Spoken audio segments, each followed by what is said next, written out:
Шеф съм на 50 български тапака. Така казваше гръка, казваше се Саки. И беше дошъл в България 90-та година да става милионер. Обаче преди да стане милионер забил корица.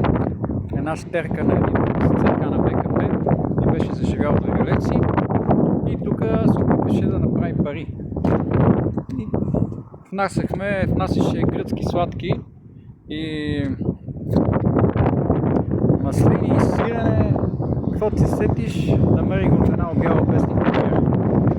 Тогава това беше нещо като Ало.бг или Jobs.bg. Там можеш да намериш както всякакви измамници, шахтари, проститутки, далавераджи, всичко беше в Куриер.5. Нямаше интернет, нямаше нищо.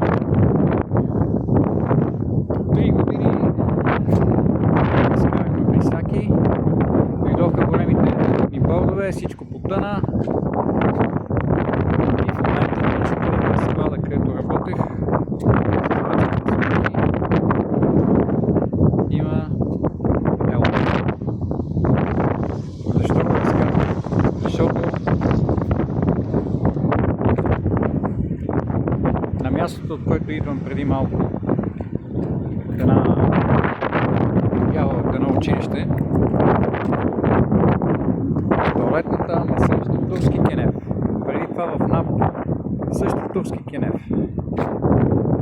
След това минах покрай болницата, в която бях работил.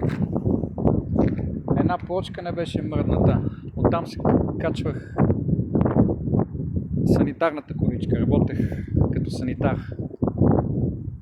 И си казах, гръка е прав. Бил е шеф на 50 български тапаци. А той след промените избяга. Промените, така наречените европейски промени. И си заживя в Атина да отдава лодки под наем. А ние тук ще стоим още на турски кенефи.